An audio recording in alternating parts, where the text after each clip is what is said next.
ano inteiro com a gangue, empurrando todo mundo no corredor, roubando dinheiro do lanche, dando cuecão, quebrando óculos e, claro, escolhendo um alvo preferido para humilhar todo santo dia.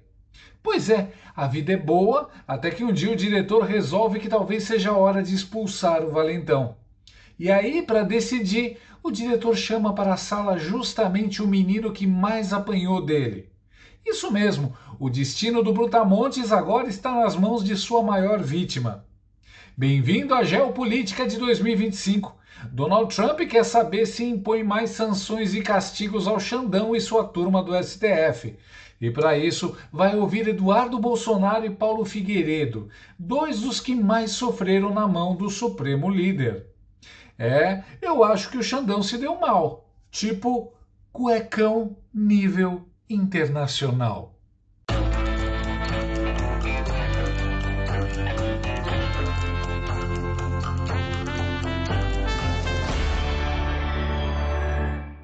Cada vez mais brasileiros estão vivendo com medo.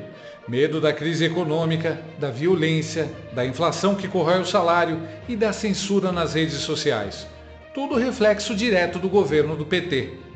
A sensação de insegurança e falta de liberdade tem feito muita gente buscar um novo começo num país que oferece tudo o que o Brasil está perdendo: os Estados Unidos. E se esse também é o seu caso, você tem que fazer isso com responsabilidade. Com as novas regras do governo Trump, o processo para conquistar o Green Card ficou mais exigente. E só uma empresa séria pode te guiar com segurança. A ILSA é referência no mercado de imigração, com anos de experiência, milhares de clientes atendidos e um compromisso real com o seu futuro. Além disso, é um escritório de advocacia licenciado nos Estados Unidos e isso reforça a segurança e as chances de aprovação para quem quer morar na terra do tio Sam.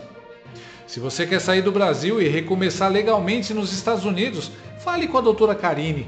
Aponte a câmera para o QR Code ao lado ou chame pelo WhatsApp na tela e dê o primeiro passo com quem entende do assunto.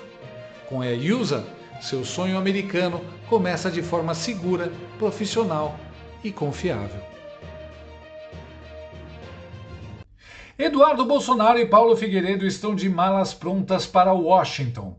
Sim, brasilinas e brasilinos, a capital dos Estados Unidos vai receber o 03 e o príncipe herdeiro do Vaza-Toga. E não é para passeio no Capitólio ou para visitar o Museu do Smithsonian. É para reunião oficial com o time de Donald Trump. Nesse momento, Gilmar, Barroso, Gonê e Lula devem estar se revezando no trono. E eu não estou falando do trono do Planalto, mas do trono de porcelana. Ou quem sabe até enchendo as calças de material Barroso antes mesmo de chegarem à privada. Porque, veja bem, quando Trump chama alguém para conversar sobre o Brasil, não é para trocar receita de caipirinha. É para saber qual o tamanho da bagunça e quem é o dono da bola de ferro que está afundando o país. Segundo a CNN Brasil, e se até a CNN está falando, é porque os sinais de fumaça já viraram incêndio, a pauta é pesada. Censura do STF, perseguição a parlamentares, sanções da Lei Magnitsky e aquele detalhe básico: como um único ministro resolveu brincar de O Senhor dos Anéis, mas com um único anel do poder para mandar o Brasil para a vala.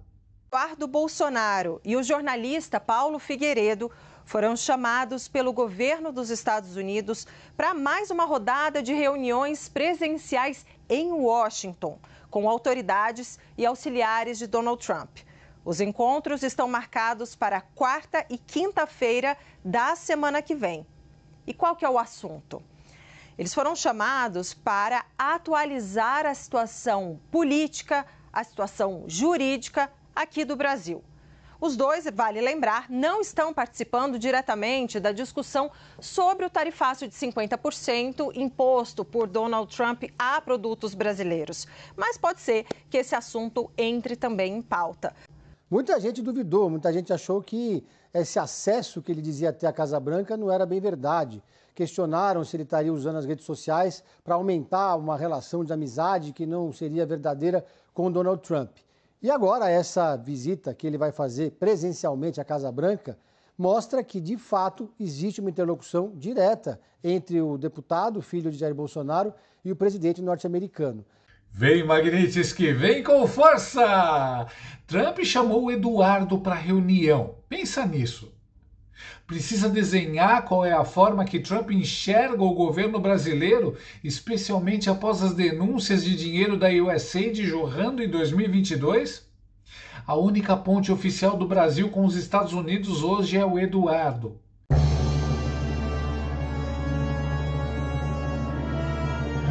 Empresários, procurem-no e vejam a nossa situação. O Laranjão quer um update da novela brasileira. E não é a versão romantizada da Globo, é a versão sem filtro, com áudio vazado, plot twist e vilão exagerado. Tipo House of Cards, mas com a produção do Zorra Total. Eduardo e Paulo vão entregar o dossiê completo. Vão falar sobre a escalada da censura pelo STF, os deputados perdendo o mandato por falar o que pensam, as sanções já aplicadas contra o Xandemar e o festival de ilegalidades do Vaza Toga 2. Isso é mais recheado que trilogia do Poderoso Chefão. Afinal, se fosse filme, Xandecir teria uma mistura de Don Corleone com Thanos. Eu sou inevitável, só que com toga. E isso sem falar do que aconteceu nessa última semana. Senadores da oposição fazendo a sua parte, juntando 41 assinaturas para dar início ao processo de impeachment do Xandão. Deputados da oposição ocupando a Câmara para pautar a anistia e correndo o risco de perderem o mandato por isso. O povo voltando às ruas.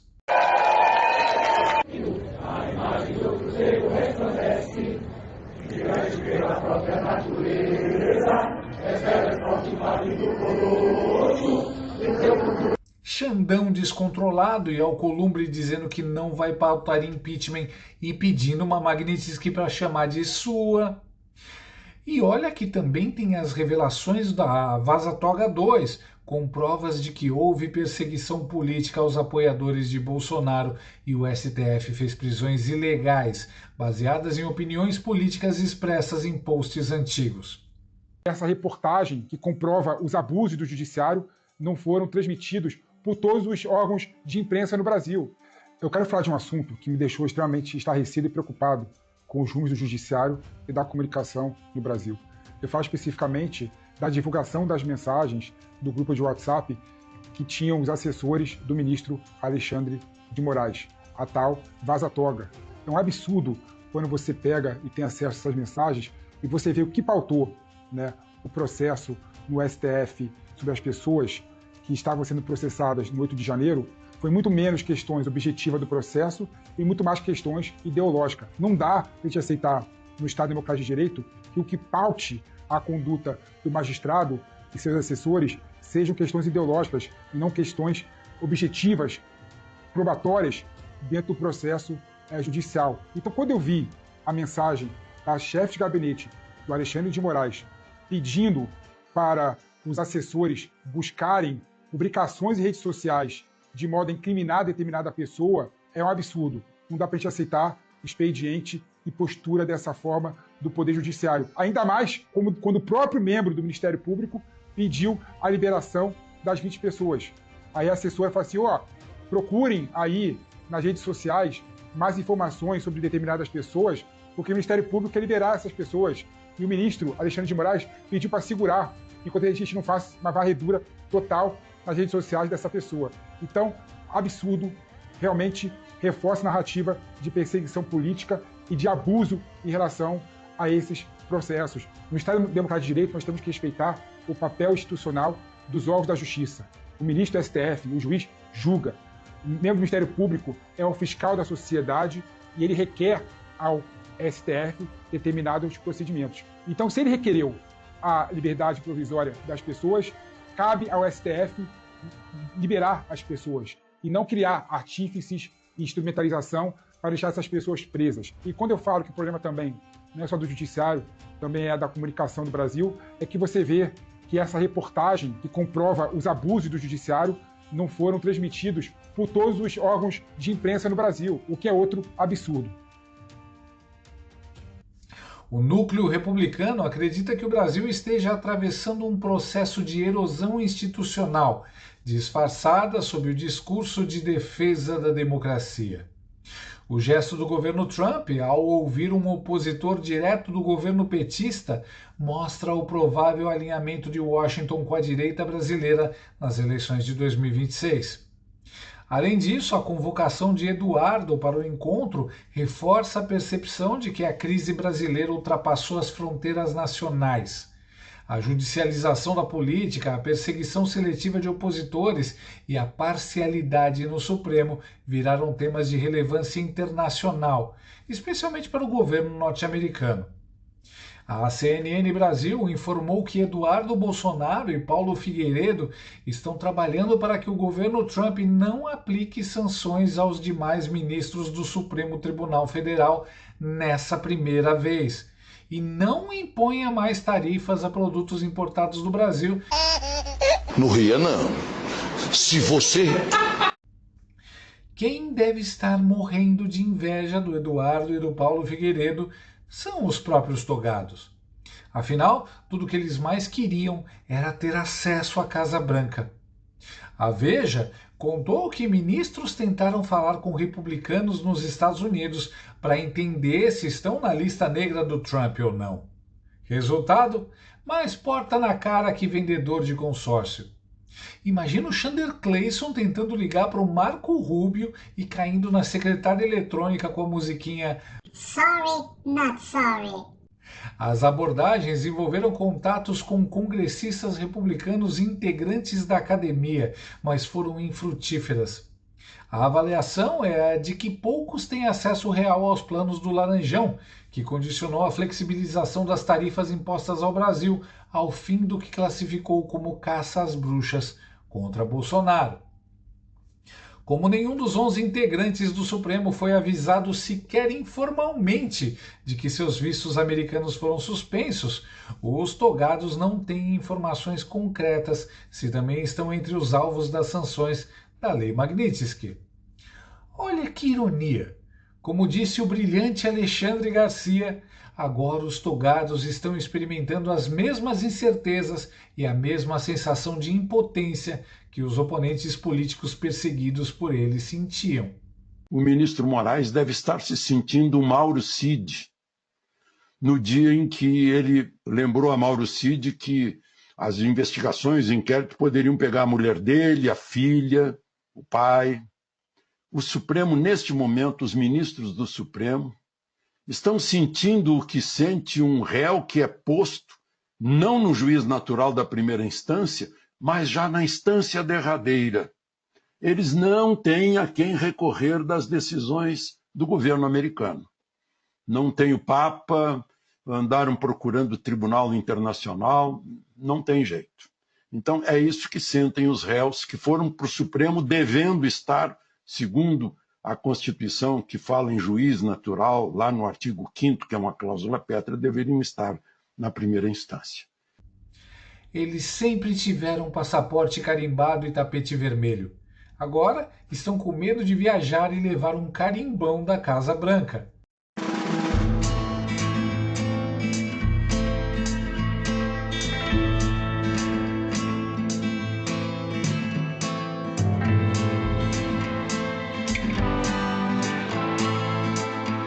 Entre interlocutores do tribunal, a ordem é demonstrar apoio irrestrito à Chanderleia, embora focos de contrariedade são conhecidos desde que o tribunal passou a condenar as altas penas do fatídico 8 de janeiro, e não arriscar se expor a constrangimentos desnecessários, como viajar e correr o risco de ser barrado por ordem da Casa Branca. Mas algo me diz que os togados saberão em breve o que os aguarda. E ainda tenho medo da fase 2 da Magnitsky, a inclusão de Viviane Barcy, a dona Vivi, esposa do Chandelle. Seria uma espécie de Vingadores Ultimato, versão justiça poética, porque Xandão adora arrastar mulher e filha de opositor para os inquéritos, né? Segundo a CNN, os Estados Unidos preparam a documentação para a aplicação da Lei Magnitsky à esposa do Xandão, Viviane Barcy, para que seja avaliada pelo secretário Marco Rubio e pelo presidente Donald Trump. Autoridades do governo de Donald Trump estão fazendo um levantamento de uma série de documentos da mulher do ministro do Supremo Tribunal Federal, Alexandre de Moraes. Eu estou falando de Viviane Bassi, porque o governo americano quer deixar tudo pronto para, se Donald Trump decidir, aplicar a lei Magnitsky pessoalmente contra ela.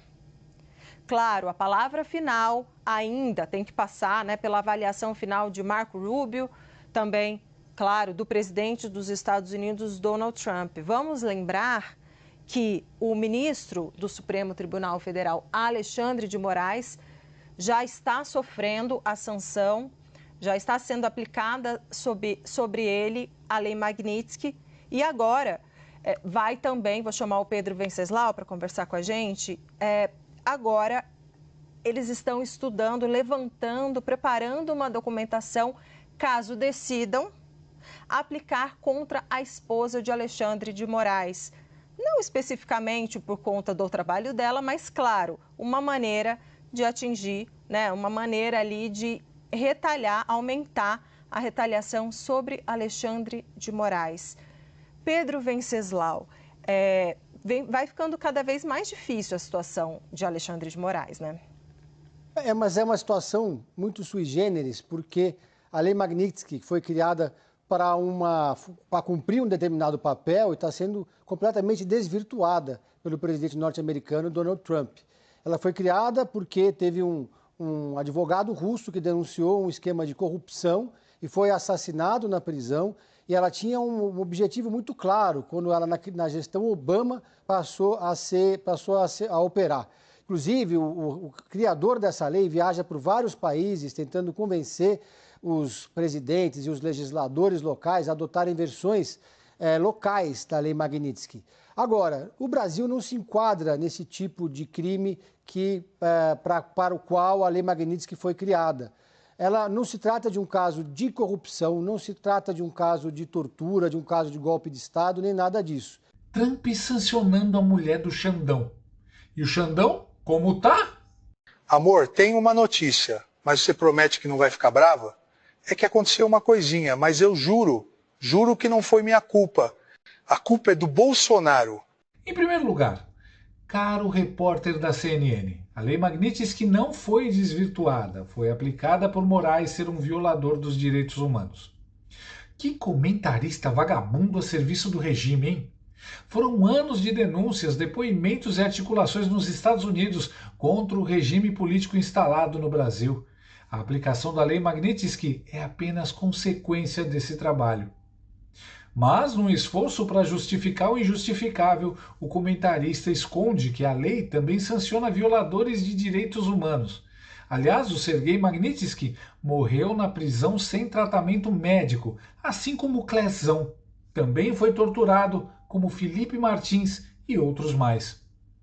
Nada mais justo. Afinal, Chandelle fez isso com a mulher do Eduardo Bolsonaro, com a mulher e a filha do Oswaldo Eustáquio, com a mulher do Daniel Silveira, com a mulher, as filhas e o pai do Mauro Cid. Aqui se faz, aqui se paga. Tem que ser na esposa, o CPF, e ver se tem como colocar o CNPJ do escritório de advocacia, que é o braço financeiro do casal. E você acha que parou por aí? Olha que aula de democracia de quem inventou a democracia moderna. A separação de poderes entre os diferentes ramos do governo é a maior garantia de liberdade já concebida pela mente humana. Nenhum ramo ou pessoa pode acumular poder demais se controlado pelos outros. Mas uma separação formal de poderes não significa nada se um ramo tiver meios de intimidar os outros a abrir mão de suas prerrogativas constitucionais. O que está acontecendo agora no Brasil ressalta esse ponto. Um único ministro do Supremo Tribunal Federal usurpou o poder ditatorial ao ameaçar líderes dos outros poderes ou suas famílias com prisão, encarceramento ou outras penalidades. Essa pessoa destruiu o relacionamento historicamente próximo do Brasil com os Estados Unidos, entre outras coisas, ao tentar aplicar a lei brasileira extraterritorialmente para silenciar indivíduos e empresas em solo americano. E a situação é inédita e anômala precisamente porque essa pessoa veste uma toga judicial. Enquanto sempre podemos negociar com líderes dos poderes executivo ou legislativo de um país, não há como negociar com um juiz, que deve manter a pretensão de que todas as suas ações são ditadas pela lei. Assim, nos encontramos em um beco sem saída, onde o usurpador se encobre no Estado de Direito e os outros poderes insistem em se considerar impotentes para agir. Se alguém se lembrar de um precedente na história da humanidade em que um único juiz não eleito tenha assumido o controle do destino de sua nação, por favor, nos avise. Queremos retomar nossa amizade histórica com a grande nação do Brasil. Isso é tipo receber sermão sobre dieta do Arnold Schwarzenegger. Os jogos começam agora. Impressionante como os gringos sabem exatamente como as coisas estão acontecendo no Brasil. E ainda avisaram que não dá para negociar com o juiz que se esconde atrás de toga para justificar abuso de poder. Ou seja, Chandler Clayson, seu free trial de Supremo Plus, acabou. O recado foi direto. Congresso, acorda. Flávio Dino, Mota, Alcolumbre, quem avisa amigo é. Se ignorarem, vão acabar igual ao cachorro da família que percebe a presença maligna no filme de terror. Nem chega na metade do filme. O mais delicioso é que quem vai falar para o Trump sobre o comportamento desses campeões da democracia são justamente aqueles que eles perseguiram, debocharam e tentaram destruir. Eduardo Bolsonaro e Paulo Figueiredo. É como naquelas séries de tribunal em que a testemunha-chave é o ex-sócio traído que sabe onde todos os corpos estão enterrados. Os gringos já entenderam o enredo. Agora a temporada final começa. Game of Togas, a queda do Supremo. Preparem a pipoca porque os próximos episódios prometem mais emoção que Breaking Bad. E se você acha que o Chandecir já estava nervoso, espera só o dia que tocar o telefone e do outro lado for o Departamento de Estado perguntando: Senhor Moraes, está sentado? E no fim das contas o jogo virou bonito.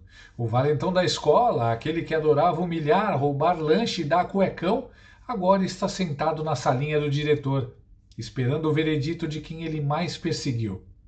Xandão, meu querido, o seu boletim internacional está nas mãos do Eduardo Bolsonaro. E olha, se fosse prova de popularidade, já pode preparar o boletim com nota vermelha e bilhete para os pais, porque esse castigo vai ser sem recreio. Ai, ai, essa caspa no meu cabelo tá me matando, tá coçando o meu cabelo. Já tô 30 segundos e ninguém me atendeu ainda, vou ter que dar 14 anos de prisão pra alguém hoje. Oi, companheiro, que tipo de corte que você vai querer hoje? Só não peça pra mim cortar um dedo. Eu gostaria de saber em que tipos de corte você é especialista, meu amigo. Sou especialista em cortes na saúde, educação, infraestrutura, corto mesmo.